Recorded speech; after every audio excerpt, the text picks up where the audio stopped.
పేరు కండె రవి మహారాజ్, భూపాలపల్లి జిల్లా ధర్మ సమాజ్ పార్టీ ప్రధాన కార్యదర్శిగా కొనసాగుతా ఉన్న ప్రస్తుత తరుణంలో ఎమ్మెల్సీ ఎలక్షన్ 27వ తారీఖున నిర్వహించబోతా ఉన్నారు.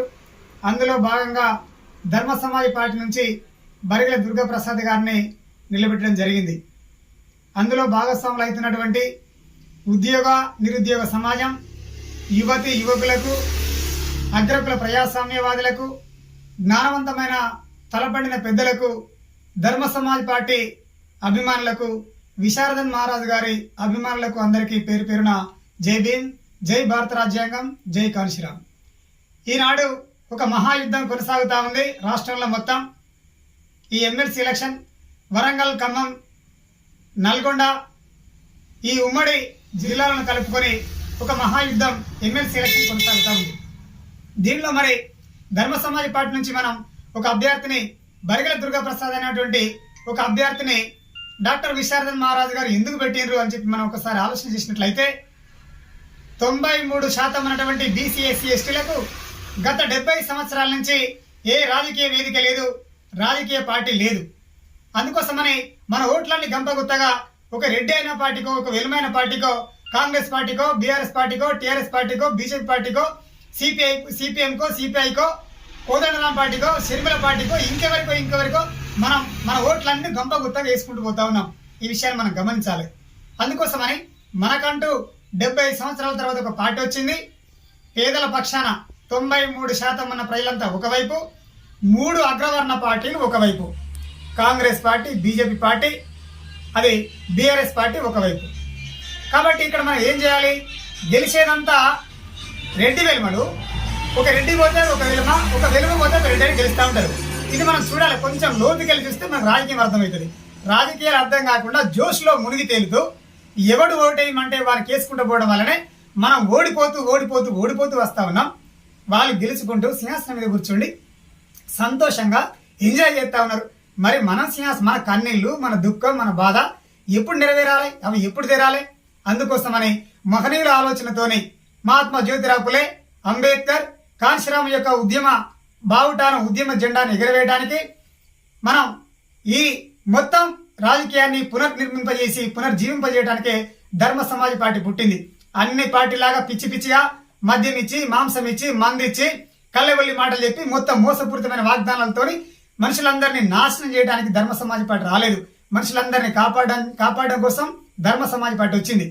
ధర్మ సమాజ్ పార్టీ సత్యం అనే పునాది రాళ్ల మీద భారత రాజ్యాంగం అనేటువంటి ఆయుధాన్ని పట్టుకొని రాజ్య నిర్మాణం చేయబోతా ఉంది. మిగతా పార్టీలన్నీ మొత్తం అబద్ధ పునాది రాళ్ల మీద రాజ్య నిర్మాణం చేయబోతా ఉన్నాయి.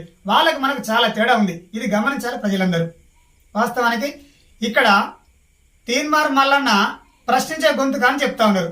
వీడు ప్రశ్నించే గొంతుక ఎట్లయితాడు? జ్ఞానాన్ని దొంగిలించిన దొంగ మొక్కజొన్న చేను కాడికెళ్ళి ఒక మొక్కజొన్న కంకి పట్టుకొస్తే కర్ర కట్టేసి కొట్టేటువంటి వాళ్ళు, లేదా మామిడి చెట్టు దగ్గరికి వెళ్ళి ఒక కాయ కోసుకొస్తే మామిడి చెట్టు కట్టేసి కొట్టేటువంటి వాళ్ళు. కానీ విశారదన్ దగ్గర చేరి, విశారదన్ మహారాజు దగ్గర చేరి 4-5 సంవత్సరాలు ఎంబటి ఉండి మొత్తం జ్ఞానాన్ని అంతా దొంగిలించి మాతో కూర్చుండి విష్ణుప్రియ గార్డెన్ లో నువ్వు మాట్లాడిన మాటలు మేము మర్చిపోయినామా? హైదరాబాద్ లో నువ్వు మాట్లాడిన మాటలు మేము మర్చిపోయినామా? ఏం మాట్లాడుతావు? నీ ముఖానికి రాజకీయం తెలుసా? రాజకీయాలే మాట్లాడతా. నువ్వు రాజకీయాలు మాట్లాడుతునివా? రాజకీయాలు కాపీ కొట్టి, దొంగ మాటలని కాపీ కొట్టి రాజ్యంలోకి రావాలని చూసే రాత్రికి రాత్రి మొత్తం నీకోసం నువ్వు రాజ్యంలోకి రావాలని చూసేటువంటి మోసగారి మల్లిగాడివి. అసలు నీ పేరెవరికని తెలుసా? అసలు పేరు చింతపండు నవీన్. మరి చింతపండు నవీన్ పటేలు ఇవాళ తీర్మార్ మల్లయ్య ఎందుకు మారిండు? చిన్న యూట్యూబ్ ఛానల్ పెట్టుకుని లక్షల కొద్ది రూపాయలు సంపాదించి, వేల కొద్ది రూపాయలు సంపాదించి ఆ రూపాయలని దాచుకోవడానికి కేసుల పాలై, తన్నుల పాలై, వాటి నుంచి మళ్ళీ బయటపడడానికి బీజేపీ పార్టీలో, వాటి నుంచి బయటపడడానికి కాంగ్రెస్ పార్టీలో, వాటి నుంచి బయటపడడానికి కోదండరాం పార్టీలో, వాటి నుంచి బయటపడడానికి నీకు పార్టీ పెట్టి మొత్తం అన్నింటిలో తిరిగి మొత్తం మోసంగా ఈ ప్రజల్ని మొత్తం మోసం చేసుకుంటూ వచ్చినటువంటి పెద్ద దొంగవే నువ్వు. మరి చిన్న తప్పు చేస్తేనే చెట్టు కట్టేసుకునేటువంటి వ్యక్తులను అంత శిక్ష ఇస్తే మరి మొత్తం జ్ఞానాన్ని దొంగిలించిన నిన్ను దేని కట్టేసి కొట్టాలి? ఇన్ని మాటలు, అబద్ధపు మాటలు చెప్పే, రోజుకో మాట, గంటకో మాట అబద్ధాలే మొత్తం నీ నోరు తెరిస్తే అబద్ధాలు చెప్పేటువంటి నిన్ను దేని కట్టేసి కొట్టాలి? నీ నాలుగుతో వచ్చే ప్రతి మాట అబద్ధమే కనుక ఓటనే ఆయుధంతో నీ నాలుక నడివికి చీరాలే. నీ నాలుక నడివికి చీరి ఓటుని ఆయుధంతో మొత్తం చీరి పగలచీరి చిత్తుగా నిన్ను ఎమ్మెల్సీ ఎలక్షన్లో నిన్ను ఓడించాలి. కాకుంటే మా బీసీ ఎస్సీ ఎస్టీ మైనారిటీ సమాజానికి నీ గురించి అర్థం కాక జోష్లో మునిగి తేలుతూ ఈయన ప్రశ్నించే గొంతుక అంటారు. ప్రశ్నించే గొంతుక కాదు నీది, బ్లాక్ మెయిల్ గొంతుక, వంచే గొంతుక, మోసపు గొంతుక. నిన్ను నమ్మితే మేము బతుకుదామా? పోయినసారి ఇట్లనే జోష్లో మునిగి తేలి ఆ చంద్రశేఖరరావు చెప్పిన మాటలకు పల్ల రాజేశ్వరరావు గారిని గెలిపిస్తే ఏం బీకిండు, ఏం చేసిండు? ఏం చేసింది లేదు, కొరిగింది లేదు, గొంగడి నేసింది లేదు. ఆయన పెట్టింది లేదు, నువ్వు రేపు పెట్టబోయేది కూడా ఏముండదు. నువ్వెట్లా ప్రతిపక్షంలో ఉండి అసలు అధికార పార్టీలో ఉండి నీకేమైనా బుద్ధి, నీకేమైనా జ్ఞానం, నిన్ను పట్టుకొని తిరిగేటువంటి వాళ్ళకి ఏమైనా సోయి సిగ్గు శ్రేయం ఉన్నాయా? ఎవరికైనా కొంచెం జ్ఞానం ఉన్నదా? ఈయన ప్రశ్నించే గొంతుగా అని చెప్తా ఉన్నారు. నీది ప్రశ్నించే గొంతుకు ఎట్లయితుంది?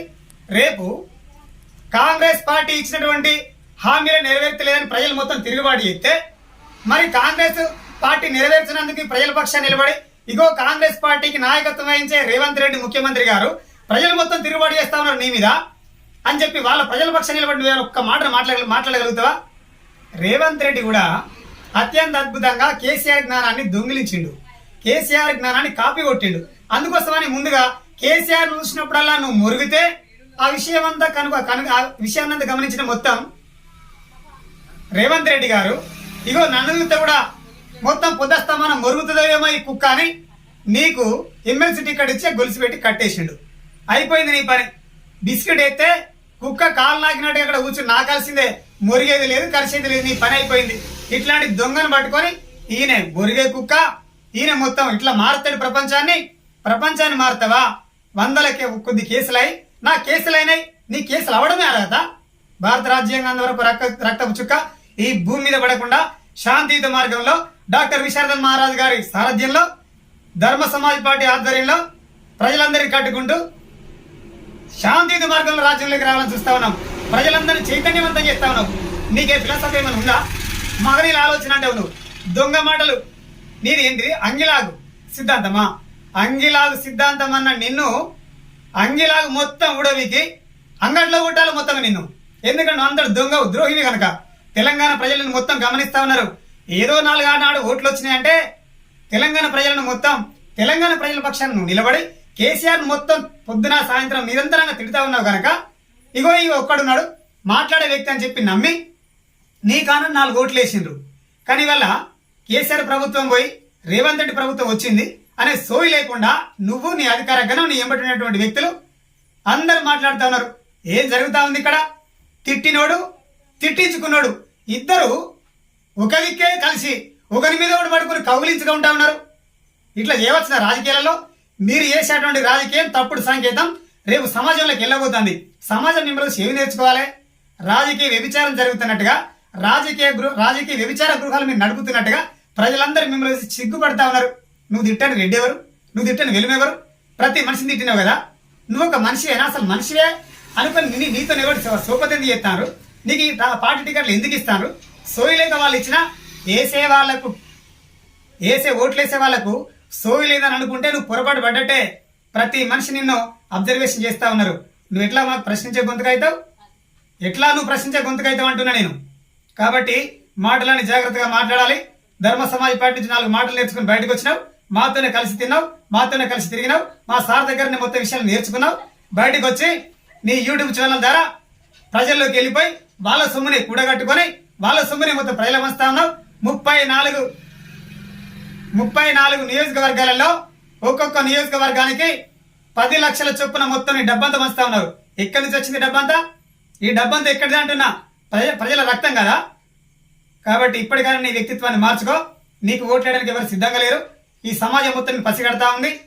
తెలంగాణ విఠల్ గారు నీ గురించి మాట్లాడిండ్రు. తర్వాత ప్రొఫెసర్ నాగేశ్వరరావు నీ గురించి మాట్లాడుతూ ఉన్నారు. మేధో సంపత్తి కలిగినటువంటి తెలంగాణ రాష్ట్రంలో ఉన్నటువంటి మేధో సంపత్తి కలిగిన పెద్ద వాళ్ళంతా నీ బట్టలు కూడా మీకు బజార్లో అమ్ముతా ఉన్నారు. ప్రతి వీడియో సమాజం చూస్తా ఉన్నారు. నీకెందుకు ఎత్తరా ఓట్లు? నీకు ఎందుకు వేయాలి? నువ్వు ఇవ్వనివి నీకు ఎక్కడ ఎందుకు వేయాలి?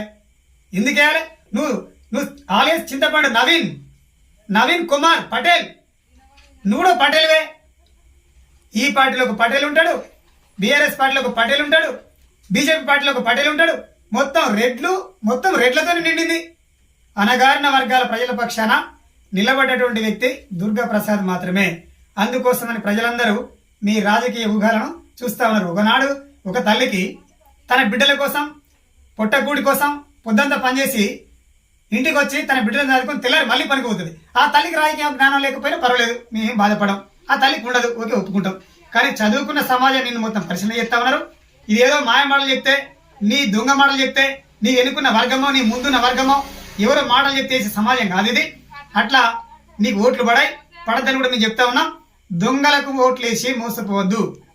దయచేసి మిమ్మల్ని అందరినీ మేము నేరుగా కలవలేకపోవచ్చు. ఈ నియోజకవర్గంలో ఉన్నటువంటి వాళ్ళని కావచ్చు, లేకుంటే వరంగల్, ఖమ్మం, నల్గొండ ఈ 3 ఉమ్మడి జిల్లాలలో, తర్వాత ఈ నియోజకవర్గం భూపాలపల్లి నియోజకవర్గంలో కావచ్చు, గణపురం మండలంలో కావచ్చు, ఏ చోటునైనా ఉన్నటువంటి విద్యావంతులు నిరుద్యోగ సమాజం, యువకులు, తలపండిన పెద్దలు, జ్ఞానవంతమైన సమాజం మొత్తం నేను పరిశీలన చేస్తా ఉన్నారు. వట్టిగానే 4 ముచ్చట్లు చెప్తే ఓట్లే సమాజం కాదు ఇది. తెలంగాణ రాష్ట్రం ఆనాడు వచ్చింది, 4 ముచ్చట్లు చెప్తే దొంగ మాటలు నమ్మి. కానీ దొంగ మాటలు నమ్మితే వినే మనుషులు కాదు వీళ్ళు. జ్ఞానవంతమైన సమాజం మొత్తం నిన్ను అబ్జర్వేషన్ చేస్తా ఉన్నారు. చేసిన రాలాడి నీ కథ ఉడిచింది, నీ కథే మొత్తం అయిపోయింది. కనుక ఇట్లాంటి దొంగలు అప్పుడప్పుడు వస్తూనే ఉంటారు, పోతూనే ఉంటారు. కొందరు దొంగలు వచ్చిండ్రు, పోయినరు. సమాజం మొత్తం మమ్మల్ని చూస్తుంది. కనుక దయచేసి మీ అందరికి నేను చెప్పేది ఏంటంటే, నేరుగా మిమ్మల్ని ఉద్యోగస్తులందరినీ మీకు కలవకపోవచ్చు, నిరుద్యోగులందరినీ మీకు కలవకపోవచ్చు. అయినా దీన్ని తప్పుగా అన్యతగా భావించకుండా బరిగల దుర్గాప్రసాద్ గారి ధర్మ సమాజ్ పార్టీ బలపరిచినటువంటి బరిగల దుర్గాప్రసాద్ గారి 11వ సీరియల్ నెంబర్ పైన మొదటి ప్రాధాన్యత ఓటునేసి అమూల్యమైన విజయాన్ని అందించాలని, బలపరచాలని ధర్మ సమాజ్ పార్టీ రేపు ప్రతిపక్ష పార్టీగా, బలమైన రాజకీయ పార్టీగా ఎదిగిపోతుంది. ఈ నిజమైన ప్రతిపక్ష పార్టీగా ఉన్నటువంటి దీన్ని బ్రతికించాలని చెప్పి పేరు పేరును మీ అందరినీ కోరుతా ఉన్నాం. అందరికీ జై భీమ్, జై భారత రాజ్యాంగం, జై కాన్శీరామ్.